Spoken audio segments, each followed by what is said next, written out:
Welcome back to Whiteboard Wednesday. My name is Mike Cromwell. I'm Brian DeVault.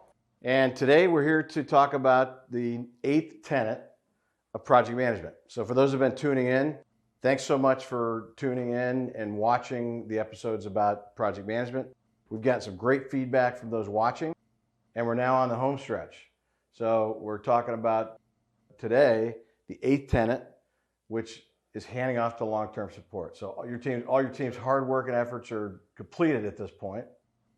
You're about to go do the victory lap, so walk us through the victory lap.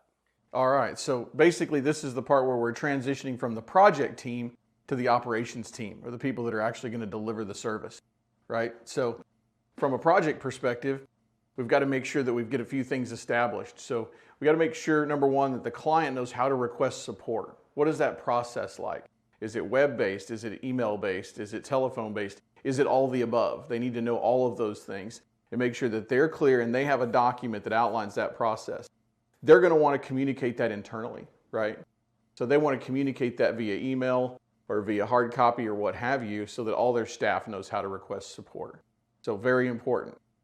Also, I'm going to jump down to dates real quick. So the date has to coincide with the communication about how to request support, right? So if you're sending out a company-wide communication or distribution that says, hey, on Friday at 5 o'clock, we're going to transition to a new support organization. Here's how you contact them, right? Makes sense?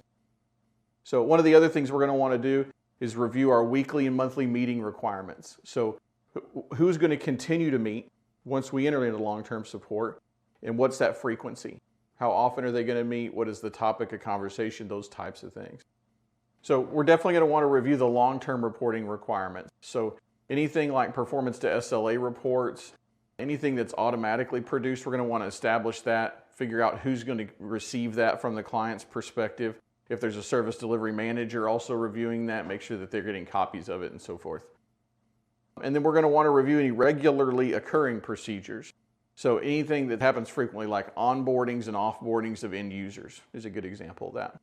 And again, want to make sure our dates are clearly defined so that everybody understands on this day, at this time, this organization is now supporting us and no longer submit requests to the previous entity. So I got a question for you. So internally, what kind of communication happens within your team to pair that team and contacts of the team to be ready to execute? So internally, back a little bit further up in the process, the project management process, we've gone through staff trainings, right? So we've brought our staff up to speed on this client's environment, what their requirements are from a support perspective, the scope of work. Are we supporting just desktops? Are we supporting the infrastructure, servers, cloud-based assets, whatever it may be? So they've been trained at this point and they understand what the scope is. So internally, we send out, we use Microsoft Teams, but internally we send out a note during the go live period that says this client is now live and eligible to receive support. Well, there you have it, folks. Brian DeVault's team is a team of rock stars. They're doing implementations at warp speed and unlike I think I've ever seen in this business. Big, hefty, complex projects. And if you haven't watched the prior episodes, make sure you go back and check out the 8 tenets of project management. But for those that want to learn how companies do it right, follow his guidance. So thanks for tuning in, and we look forward to seeing you on next week's Whiteboard Wednesday. And if you have comments, leave them below. And if you have suggestions for future Whiteboard Wednesday topics, we're all ears, send them in, and we'll talk about them. Thanks for joining.